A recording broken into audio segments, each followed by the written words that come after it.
Gente, eu quero que você pense comigo agora o seguinte. Veja bem, se fizer sol, então eu irei à praia. Se eu chego para você e digo assim, olha, se fizer sol, então irei à praia. O que é que você conclui?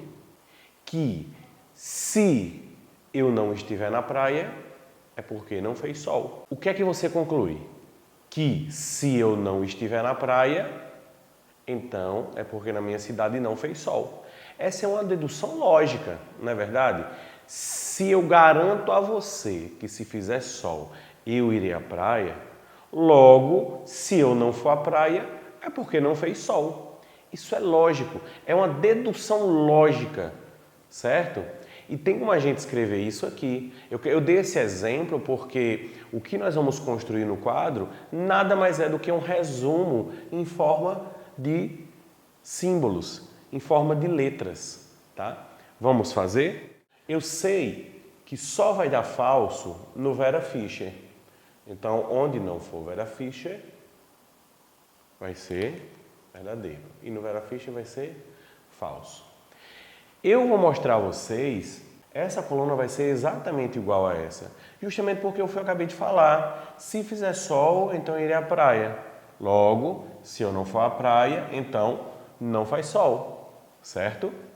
Se não for à praia, então não faz sol. Aqui, P faz sol, Q, irei à praia.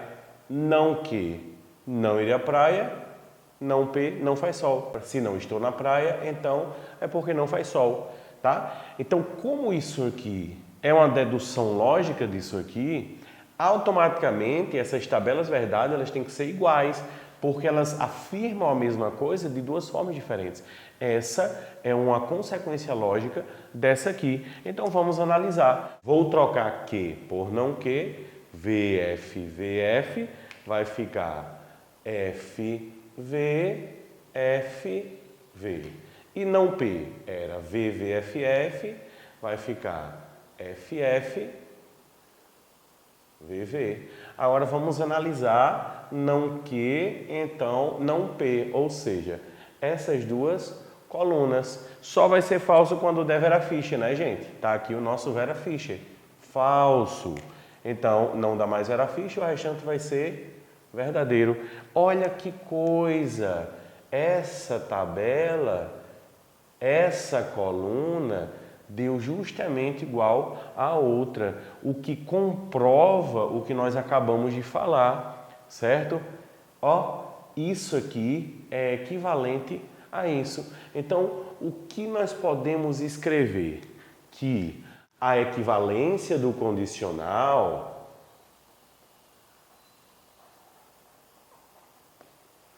é justamente quando você troca as letras de lugar e você nega elas, ok? Então, se P, então Q, equivale a se não Q, então não P. Muitas vezes a gente quer decorar uma fórmula, ficar com isso na cabeça, só que é difícil, né? Na hora da prova pode ser que você simplesmente erre isso. O que fazer então? Lembra desse exemplo, gente. Eu garanto a você que se fizer sol, eu irei à praia. Aí você descobre que eu não fui à praia. Então é porque não fez sol. Né? Se você sabe que eu sou uma pessoa confiável, que sempre fala a verdade, e tomando por base que o que eu falei é verdade, logo você conclui que se eu não for à praia, então é porque não fez sol. E realmente isso aqui acaba por ser uma equivalência. Nós vamos ver agora uma outra equivalência, tá bom?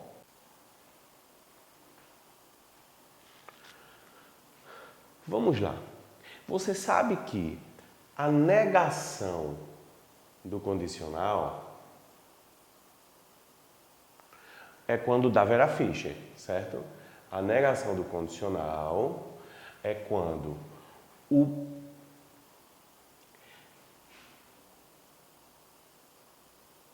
Vamos lá. Você sabe que a negação do condicional é a única hipótese que dá falsa. Ou seja, Vera Fischer, quando a primeira se verifica, acontece, e a segunda não acontece. Então, a negação do condicional é quando a primeira acontece e a segunda não acontece. Ok. Só que pense comigo, né? A negação de P é não P. E a negação de não P seria P. Se eu digo sou inteligente, qual é a negação disso? Não sou inteligente. E qual é a negação de não sou inteligente? Sou inteligente. Então a negação da negação volta para a afirmação. O que acontece se eu negar a minha negação? Ora, eu sei que a negação é isso. Então, o que acontece se eu negar a minha negação? Se eu negar a minha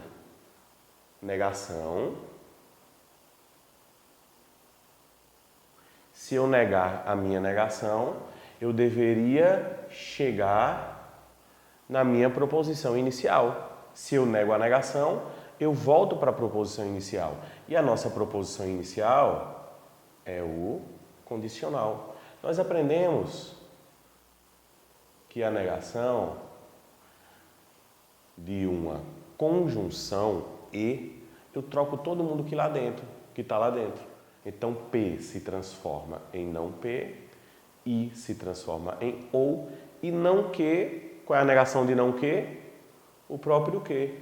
Então, descobrimos uma nova equivalência que não P ou que equivale a se P, então que. Agora nós temos aqui, ó, duas equivalências. Se P, então que, pode equivaler a não que, então não P.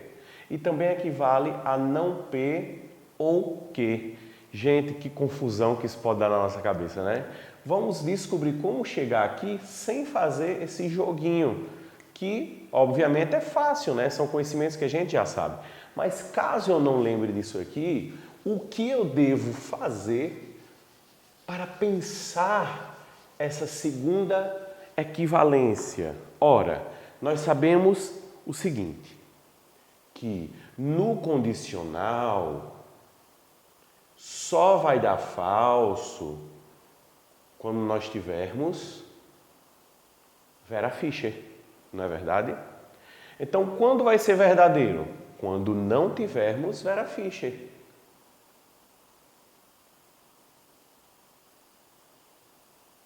Ou seja, quando não tivermos Vera Fischer.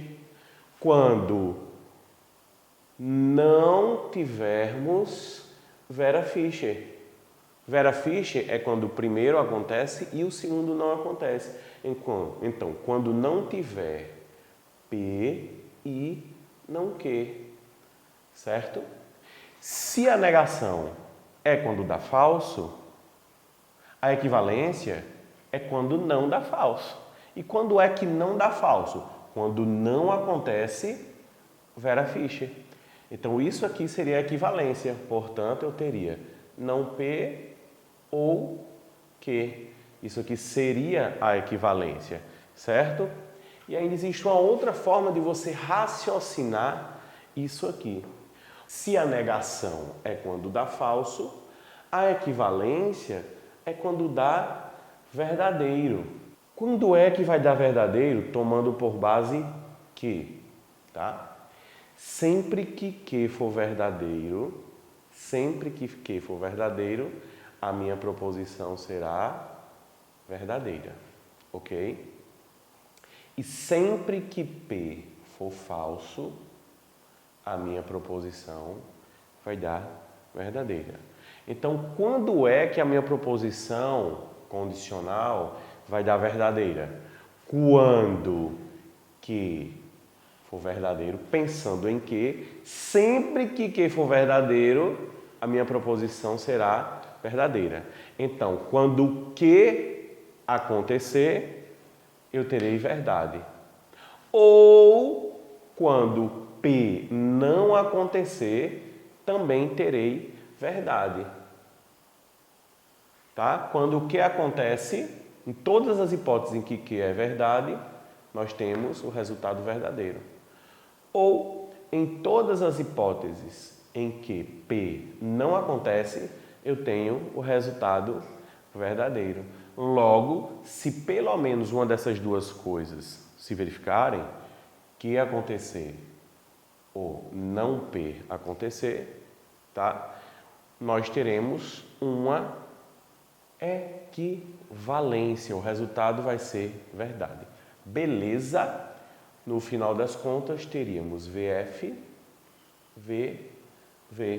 Podemos fazer, inclusive, né, a nossa tirada de prova. Quem seria não P? P seria VV, FF e não P seria FF, VV. Agora vamos analisar para ver se nós encontramos o que eu acabei de escrever. Gente, Q ou não P?